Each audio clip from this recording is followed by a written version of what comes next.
There's a reason the Temptations miniseries hit NBC in 1998 and broke viewership records overnight. It wasn't just a music biopic, it was a brutal, emotional, breathtaking story of brotherhood, betrayal, and survival. Tonight, we're breaking down 12 facts about this legendary production that will completely change how you see every single scene. And stay until the end because there's one jaw-dropping bonus that almost nobody who loves this series has ever heard about. So lock in with me because the list starts right now. Number 1. Otis Williams, The Living Archive. Here's something most people completely overlook. The Temptations miniseries wasn't just inspired by real events. It was built directly from the memories of Otis Williams, the only original member still standing. Otis didn't just consult on the project, he co-produced it and served as the driving creative force behind how the story was told. That's an extraordinary level of involvement for any living subject in a biographical production. Most biopics get their information secondhand, from old interviews, newspaper clippings, or estate files. This one had the primary source in the room making decisions every single day. What that means for viewers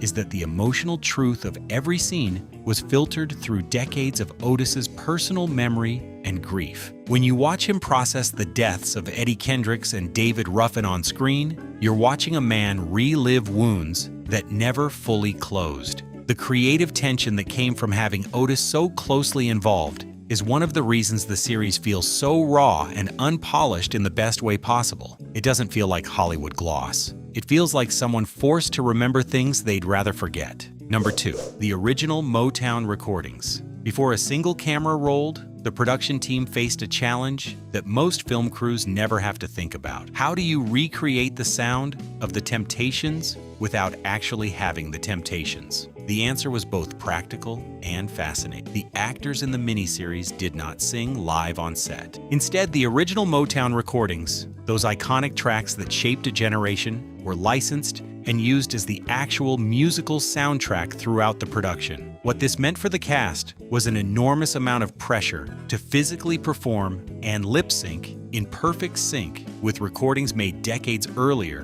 by some of the most technically gifted vocalists in American music history. Each actor had to study not just the notes, but the micro movements, the breath patterns, the way a specific singer leaned into a lyric. It added a layer of authenticity that original music couldn't have matched because audiences already had those songs embedded in their nervous systems. But here's the thing, licensing that entire catalog from Motown was not a simple or cheap undertaking. Negotiations reportedly took months, and the final clearance of all the music used in the series was considered a major milestone in the production timeline. The decision paid off instantly. Critics praised the musical sequences as some of the most visceral concert recreations ever broadcast on network television. If you are enjoying this, take 2 seconds and leave a like. Subscribe if you want more videos like this. That support really motivates my work and helps a lot with bringing more content. Number 3. Playing David Ruffin. Now check this out. The role of David Ruffin, the most volatile,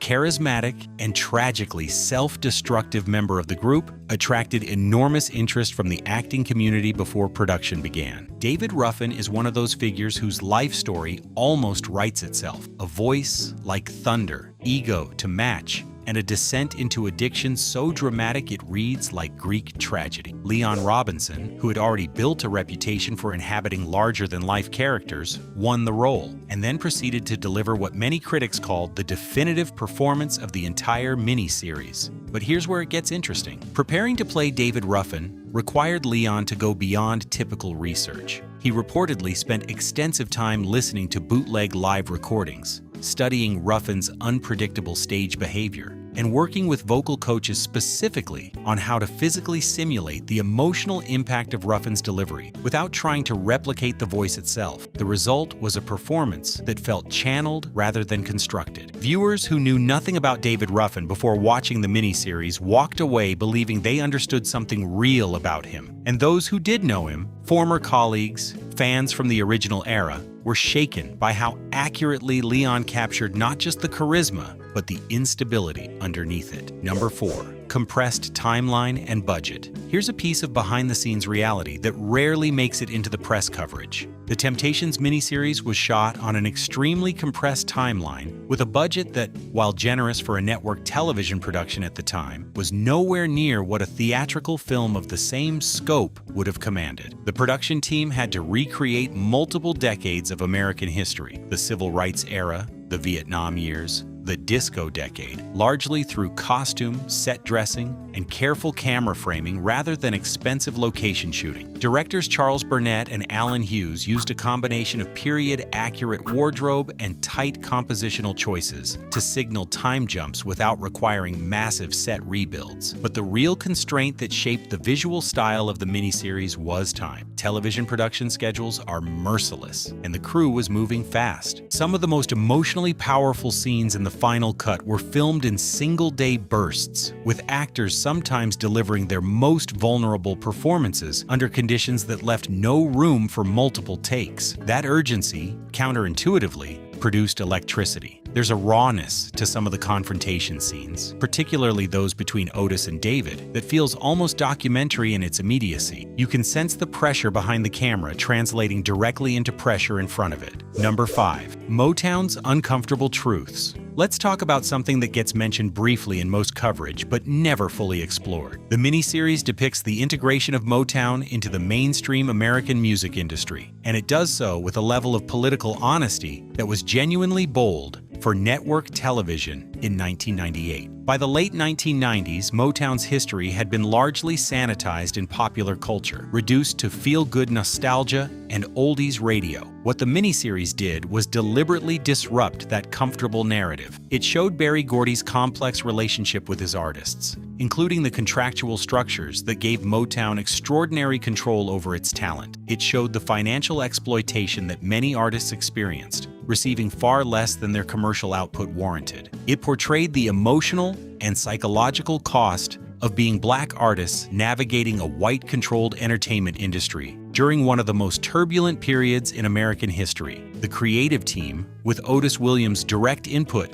made a conscious decision not to smooth over these tensions for the sake of producing something feel-good. That decision gave the series a moral seriousness that separated it from virtually every other music biopic of its era. It was asking its audience to hold two things simultaneously: the joy of the music and the pain of the conditions that produced it. Number 6. 2 directors, 1 vision. Here's where it gets interesting on the directing side. The Temptations miniseries was co-directed by Charles Burnett and Alan Hughes, a pairing that on paper seemed almost paradoxically unlikely. Charles Burnett was known for quiet, meditative, deeply personal, independent films rooted in the African-American working-class experience. Alan Hughes, meanwhile, had come up directing visceral urban dramas with his brother Albert, films defined by kinetic energy and visual intensity. Bringing these two sensibilities together on the same production created a stylistic dialogue that runs through every episode. Burnett handled many of the quieter, more introspective sequences,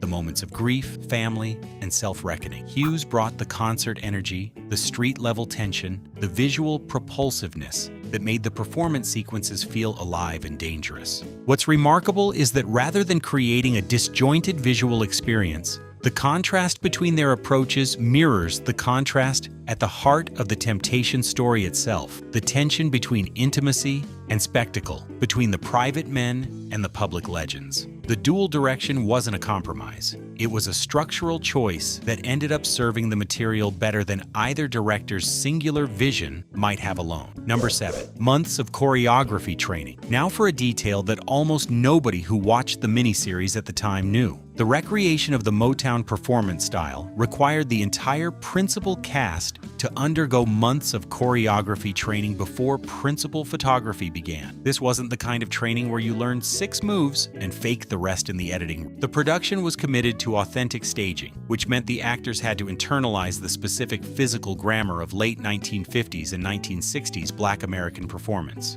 The precision footwork, the synchronized gestures, the relationship between the lead singer and the group that was part showmanship and part conversation. Choreographers brought in to work with the cast reportedly described the process as teaching a second language. Bodies that were trained for dramatic stillness had to learn to be expressive through coordinated movement without losing the psychological interiority that dramatic performance requires. Several cast members have mentioned in interviews that the choreography process was the most physically and mentally demanding element of their entire preparation, and the result shows. When you watch the group hit a formation on stage in the series, there's a collective precision that reads as muscle memory, because by the time filming started for these actors, it genuinely was. Number 8. The story of Paul Williams. Let's stop for a moment on something the miniseries handles with remarkable sensitivity: the death of Paul Williams, one of the original members, who struggled with alcoholism and health problems before his death in 1973. Paul is often the least discussed member of the classic Temptations lineup in casual conversation, partly because he left the group before their peak crossover period, and partly because the circumstances of his death, ruled a suicide, are painful and complicated. The miniseries gave Paul Williams a dignity and depth of portraiture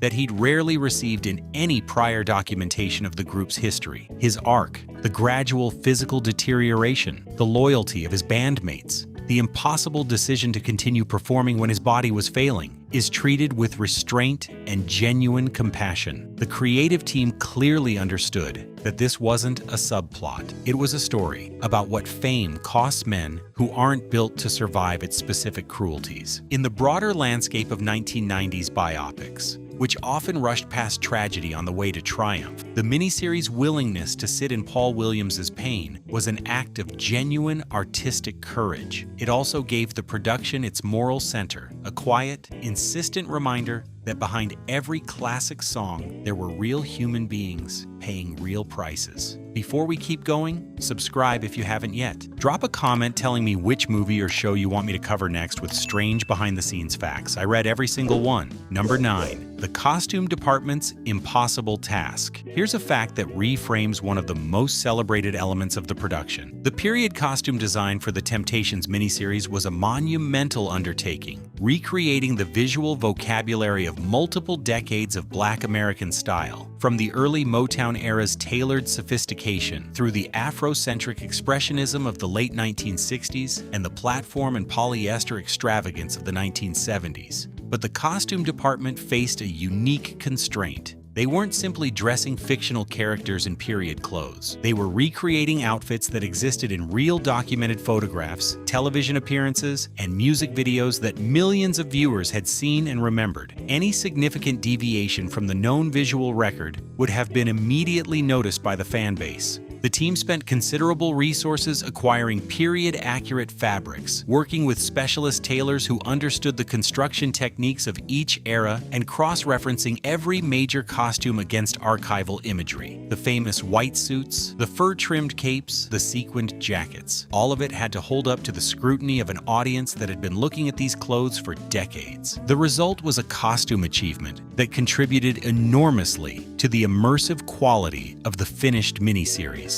Number 10. 25 million viewers. And a cultural moment. There's something important to understand about the timing of when this miniseries was made. The late 1990s represented a specific cultural moment in which the history of Motown and soul music was being actively reclaimed and recontextualized. This wasn't just nostalgia, it was a generational reckoning. Artists from the Motown era were aging, some were gone. The window for first-person storytelling was closing. The Temptations miniseries arrived at exactly this inflection point, and its two-part network broadcast gave it a cultural reach that a limited-release theatrical film could never have matched. When it aired on NBC in November 1998, the miniseries drew over 25 million viewers over its 2 nights, numbers that, in the modern fragmented streaming landscape, are almost impossible to comprehend. It wasn't just watched, it was a television event in the classic sense. Something that families and communities gathered around in real time. That collective viewing experience gave the miniseries a cultural weight that went beyond its artistic merit. People were watching it together and talking about it immediately. It sparked conversations about the civil rights era, about the music industry, about addiction and fame and friendship in living rooms across North America. That kind of cultural penetration doesn't happen by accident. It requires the right story told at the the right moment. Quick reminder to subscribe if you are enjoying these revelations. And tell me in the comments, do you know any strange fact about this movie that I didn't mention? Let's build the list together. Number 11, casting the man who lived it. Now check this out. The casting of Otis Williams himself is worth examining carefully. Otis is the central consciousness of the miniseries.